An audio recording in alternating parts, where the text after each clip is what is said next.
Olá, 11 horas e 30 minutos pelo horário de Brasília, desta segunda-feira, dia 14 de agosto de 2023. Esse é o Jornal do Empreendedor, segunda edição. Seja muito bem-vindo. Eu sou Sebastião Garcia e convido você para acompanhar comigo a partir de agora as principais notícias do dia.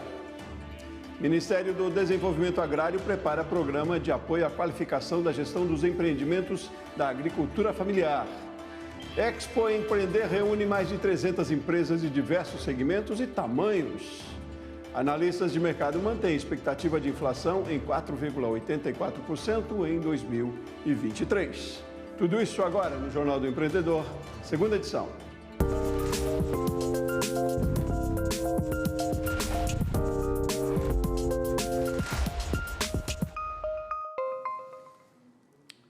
Tanto em serviços quanto em produtos, a gente sabe que é muito importante investir em ferramentas digitais para aumentar as vendas.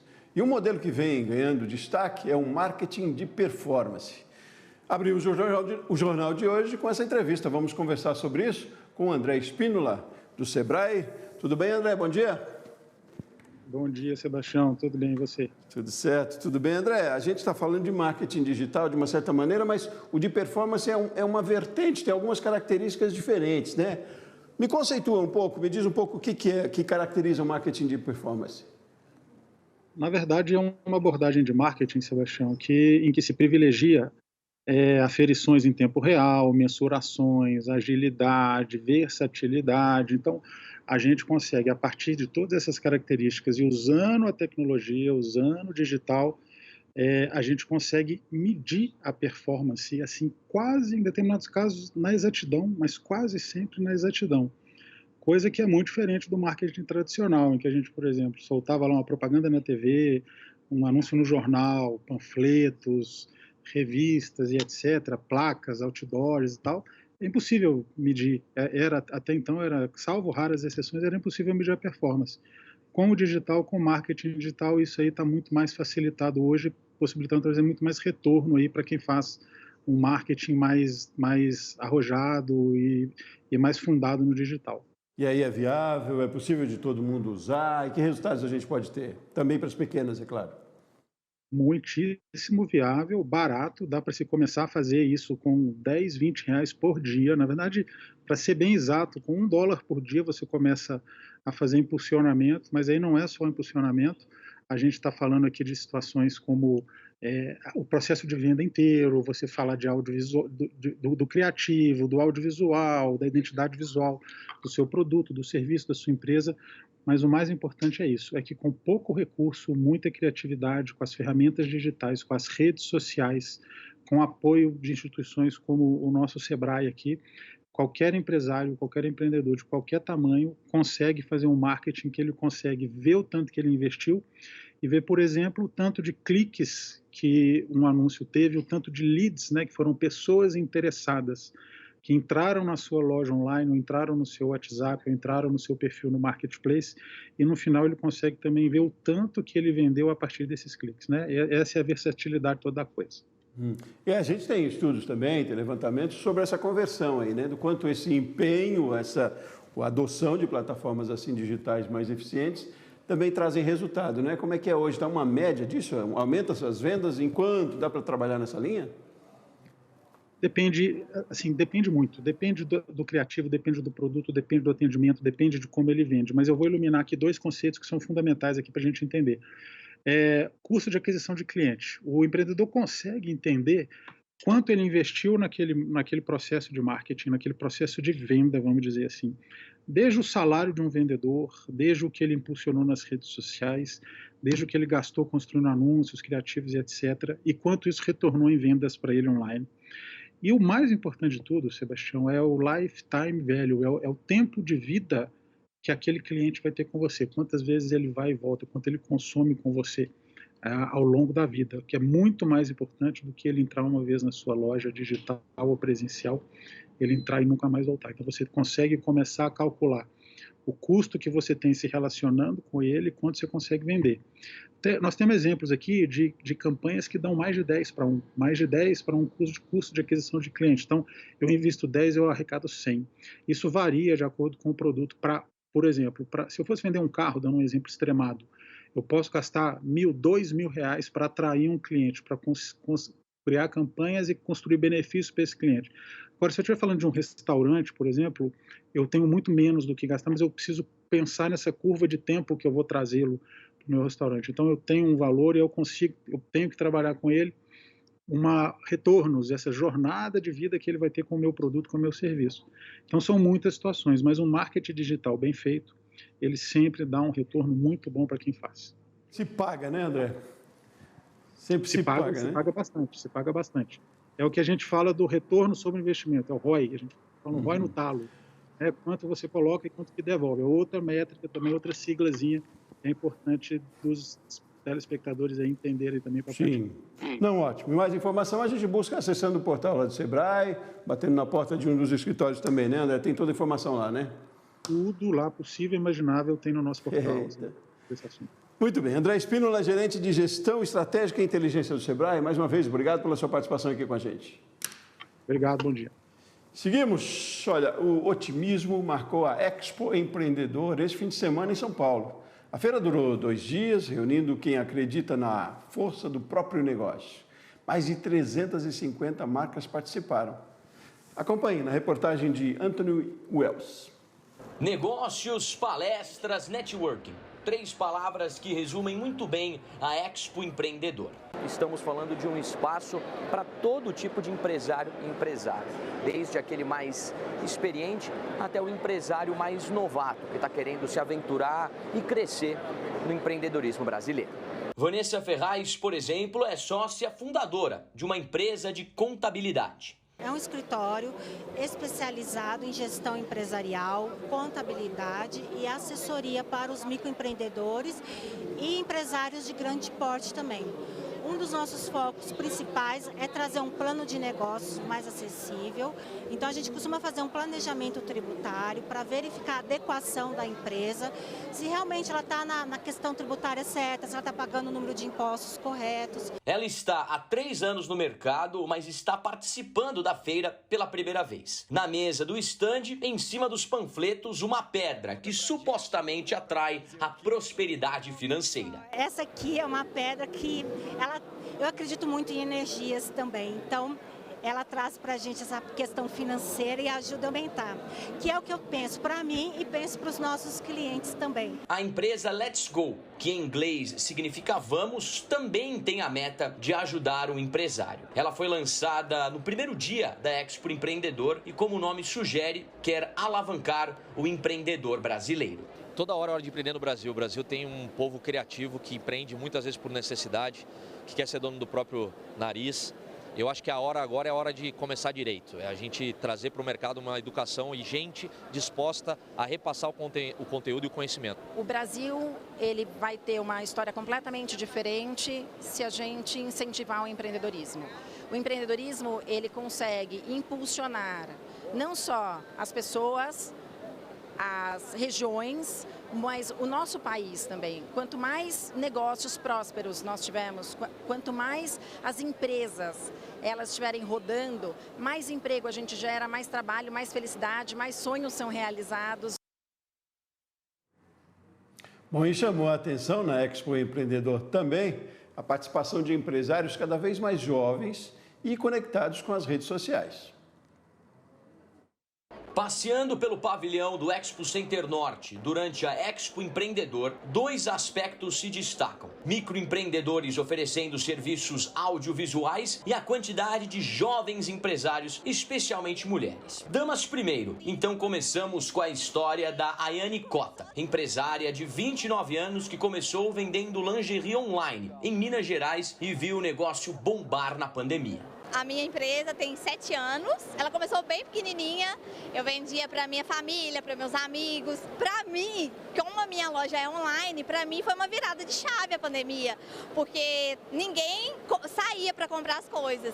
Então, assim, eu tive uma demanda enorme quando começou a pandemia. Foi assim, uma virada de chave para mim, porque todo mundo queria uma lingerie para sensualizar, porque ninguém saía de casa. Aqui no Expo Empreendedor de 2023 há um espaço para todo tipo de empresário, desde o veterano até o mais novato, que está querendo se aventurar e crescer no empreendedorismo brasileiro. A gente está no espaço aqui de uma empresa que vende essas impressoras e também terceiriza o serviço de personalização de camisetas, canecas, esse tipo de coisa. Então a gente tem aqui alguns escudos, né, da Ponte Preta, do Mirassol, do 15 de Piracicaba, times do interior aqui de São Paulo, até da Forte. E ao meu lado temos o Lucas Cavallini, de apenas 22 anos, né? Ele é um dos sócios fundadores dessa empresa, que foi criada há 6, 7 anos, e você tinha 16 anos na época.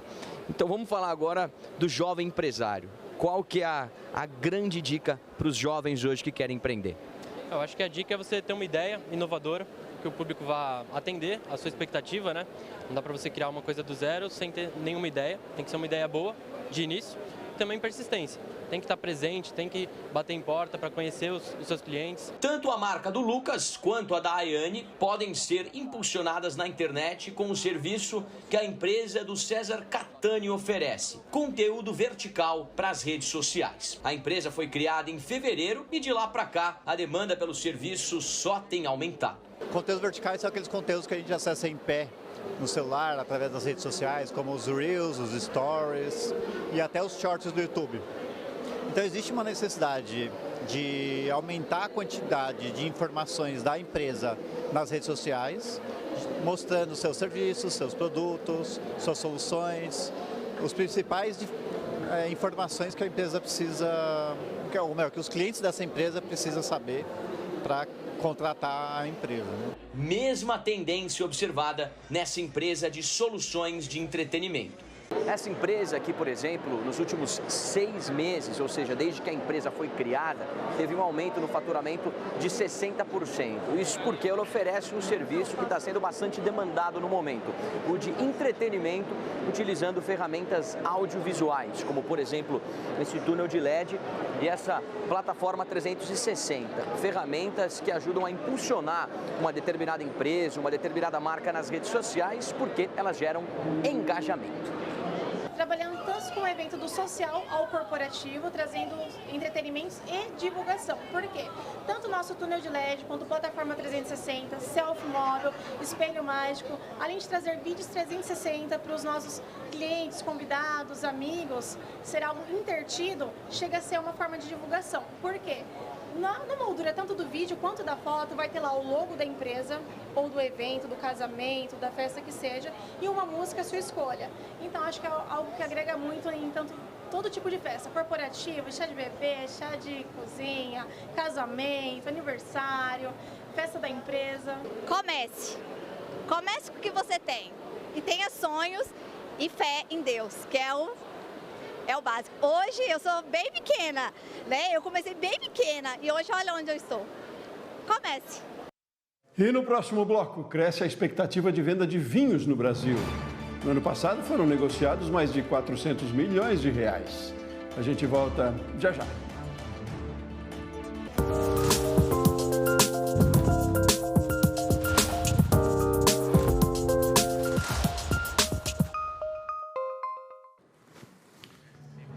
Onze horas e 46 minutos agora pelo horário de Brasília e nós seguimos com o Jornal do Empreendedor, segunda edição.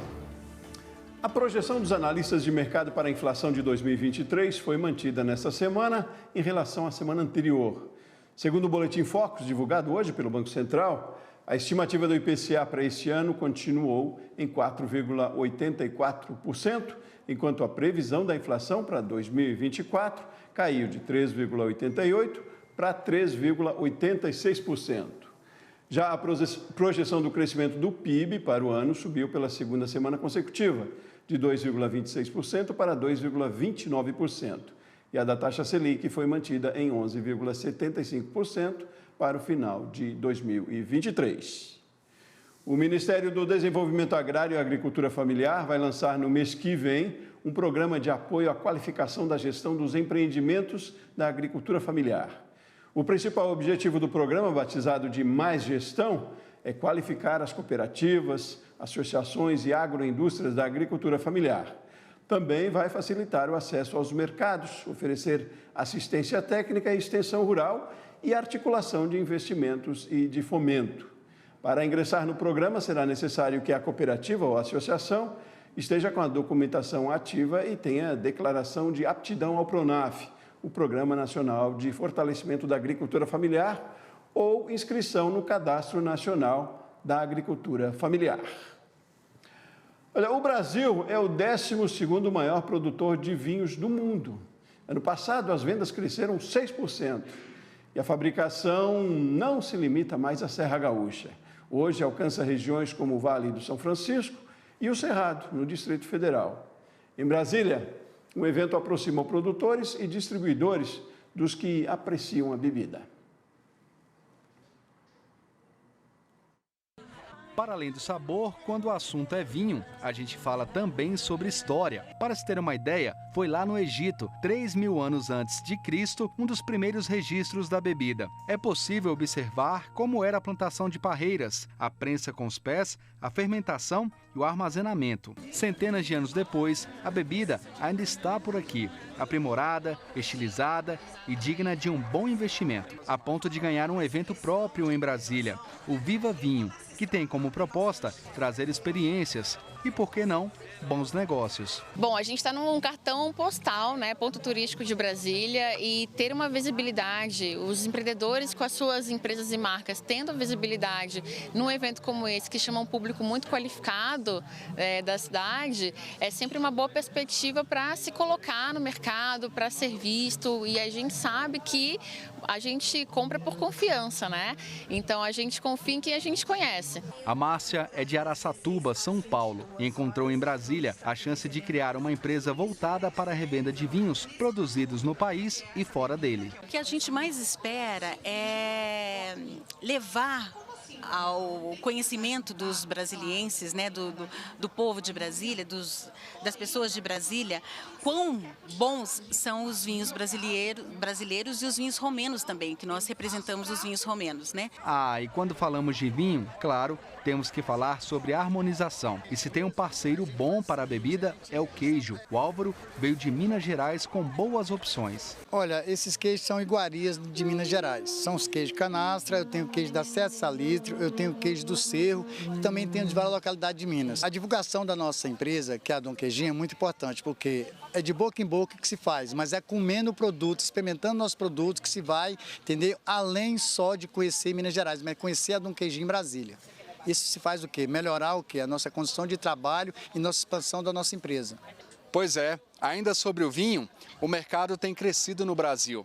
Dados divulgados pela Associação Brasileira de Enologia mostram que o crescimento foi de 6% no ano passado em comparação a 2021. Foram mais de 400 milhões de reais em vendas. E a expectativa para esse ano é de que o número seja ainda maior. O Brasil é um país emergente no mundo do vinho e está crescendo muito o consumo interno, o interesse das pessoas por vinho aqui no Brasil. E o Brasil antes produzia vinho somente na Serra Gaúcha, né?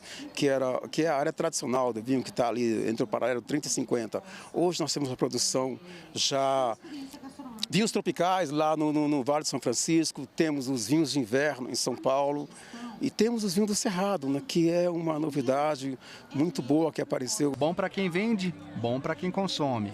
Afinal, com o mercado aquecido, se destaca quem cria diferenciais. Produtos bem trabalhados e sabores ainda mais marcantes são algumas das apostas. Os eventos são uma vitrine para quem está produzindo. Então, aqui você pode testar o seu produto, aqui você tem um consumidor final trocando essa ideia com você se seu produto está bom, se não está, antes de você se aventurar mesmo de ter uma loja onde seus custos começam a ser bem mais altos.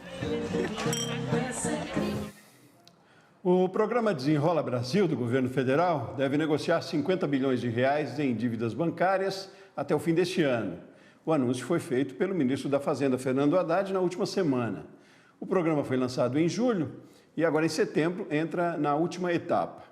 O Desenrola é voltado para a pessoa física, mas pode ajudar a resolver um dilema de muitos empreendedores também. Vamos falar sobre isso agora com o Fábio Pina, assessor econômico da FEComércio SP. Bom dia, Fábio, tudo bem? Bom dia, tudo bem?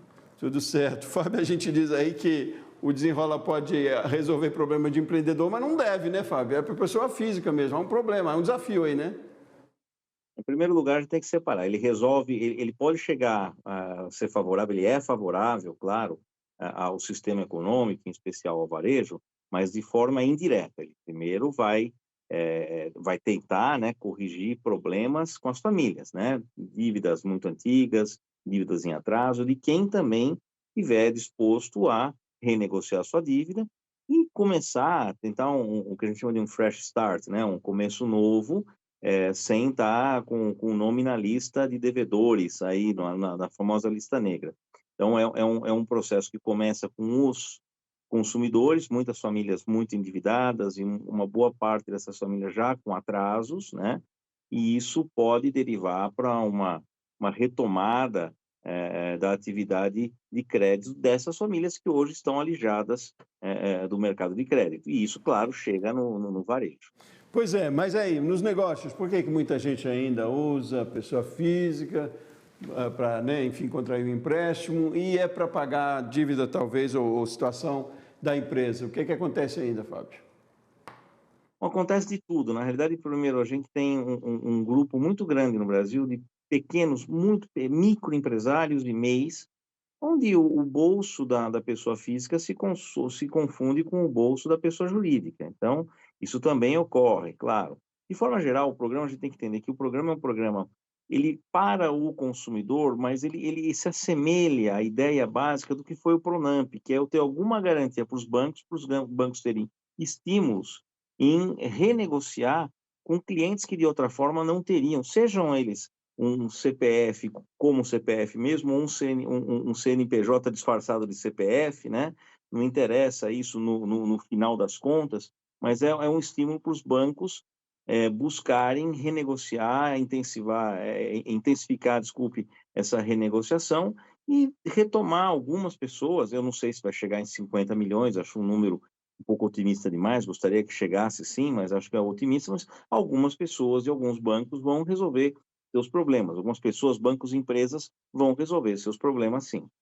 Fábio, mas lá então, no caso dos MEIs, por exemplo, né, são os menores, como é que eles podem lidar então com essa situação para não misturar as contas?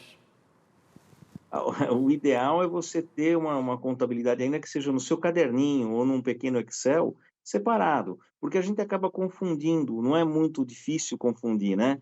Você presta um serviço, qualquer que seja como MEI, o dinheiro entra diretamente na sua conta. Se você não fizer a contabilidade direito, você corre dois riscos. Um é de analisar uma empresa que tem uma boa viabilidade econômica, só que ela não é suficiente para os seus desejos como pessoa física. E aí você pode desistir ou se desanimar de um negócio que o negócio em si é bom. E pode acontecer o contrário.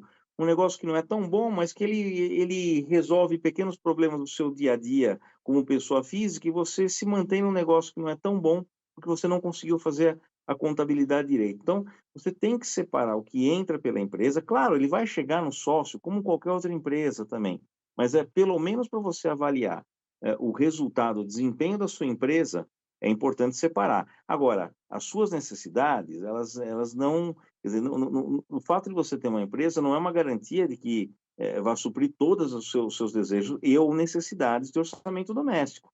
E também o contrário, como eu falei, ocorre. Às vezes é uma empresa que não vai tão bem assim, mas ela gera o suficiente para as suas necessidades e você se contenta. Há que haver uma separação contábil, pelo menos no seu caderninho. Um controle mínimo que tenha, mas é preciso. Fábio Pina, assessor econômico da FEComércio SP, mais uma vez, obrigado pela sua participação aqui com a gente. Um bom dia. Eu que agradeço a oportunidade. Até mais. Ficamos por aqui, Jornal do Empreendedor, segunda edição é às 7h30 da noite. Uma ótima tarde para você, ótimos negócios e até mais.